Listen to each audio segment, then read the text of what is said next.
So if we move on now to examining more closely on how these different types of skill mismatches are usually measured, and what do we know about the magnitude of these skill mismatches, we first see in slide number 12 that there tend to be big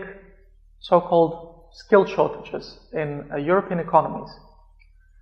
We have observed by measuring these skill shortages,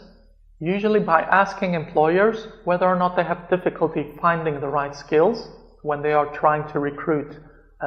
individuals.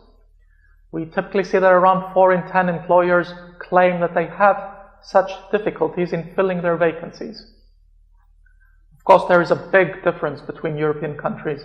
with the Baltic states like Estonia and Latvia and Lithuania facing very, very high recruitment difficulties, whereas the countries which have been affected mostly by the economic crisis and the countries which have a very high share of unemployed individuals, such as Greece, Cyprus, Croatia, these are countries which have smaller recruitment difficulties.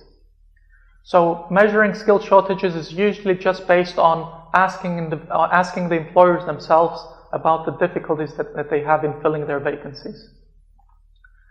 But here you need to be very careful, and this is what is shown in slide 13,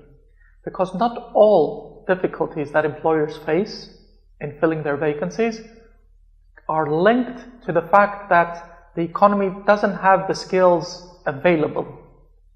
These skills may be really available and they may be generated by our education and training systems.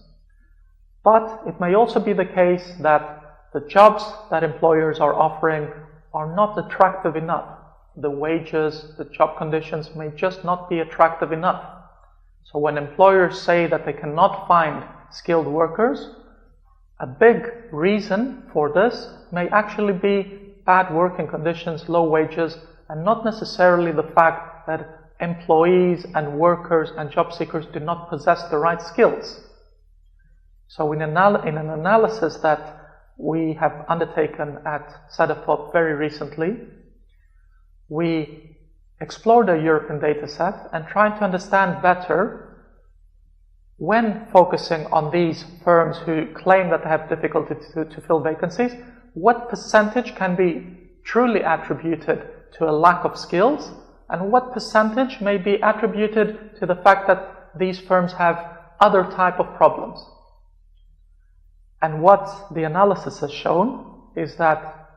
around 12%, sometimes it even rises to 20% of firms typically have what is referred to as skill shortage, hard to fill vacancies. So these would be really the vacancies where you can understand that the problem is really related to an absence of skills.